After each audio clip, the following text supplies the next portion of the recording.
கர்த்தருடைய பரிசுத்தமுள்ள நாமத்திற்கு ஸ்தோத்திரம். இன்றைய நாளின் கர்த்தருடைய வார்த்தையாக எசாயா தீர்க்கதரிசன புஸ்தகம் 53ஆம் அதிகாரம் 6வது வசனம்.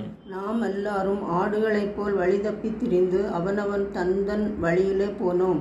கர்த்தரோ நம்ம எல்லாருடைய அக்கிரமத்தையும் அவர் மேல் விழப்பண்ணினார். எனக்கு அருமையான தேவ பிள்ளையே, வேதம் சொல்லுகிறது, நாம் எல்லாரும் வழி தப்பி போனோம். அவனவன் தன் வழியிலே, தனக்கு இஷ்டமான வழியிலே போனான்.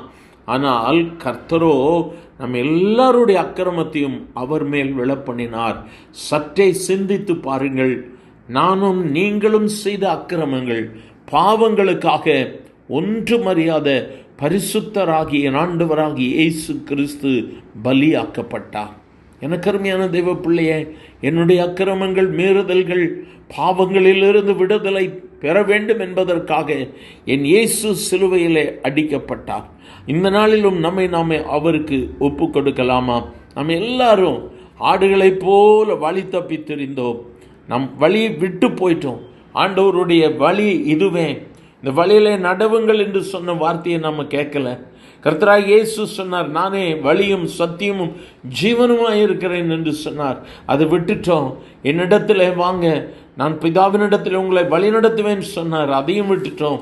என்னிடத்தில் வருகிறவனை நான் புறம்பே தள்ளுவதில்லை என்று சொன்னார். எல்லாவற்றையும் விட்டுவிட்டோம். இந்த நாளிலும் புறம்பே தள்ளின இயேசு நமக்காக இது அக்கிரமத்தை சுமந்து கொண்டு நின்று கொண்டிருக்கிறார். நாம் புறம்பாக்கப்பட வேண்டிய இடத்துல நம்மால் புறம்பாக்கப்பட்டவராகிய ஆண்டவராகிய இயேசு நம்முடைய பாவங்களை சுமந்து கொண்டு நின்று கொண்டிருக்கிறார். எனக்கு அருமையான தெய்வ பிள்ளை, இந்த நாளிலும் நம்மை அர்ப்பணிக்கலாமா? இயேசுவே, என்னை மன்னிச்சிருங்க ஆண்டவரே. ஒரு விசை கூட என்னுடைய அக்கிரமங்கள், பாவங்கள் எல்லாவற்றையும் மன்னியும் ஆண்டவரே. என்னுடைய அக்கிரமங்களை நீர் சுமந்து கொண்டிருக்கிறீர்.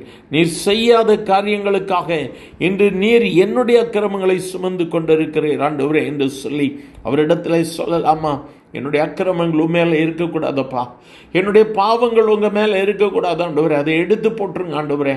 உலகத்தின் பாவத்தை சுமந்து தீர்க்கிற தேவாட்டுக்குட்டி இது உனக்காக எனக்காக கண்ணீரோடு கூட நின்று கொண்டு இருக்கிறார்.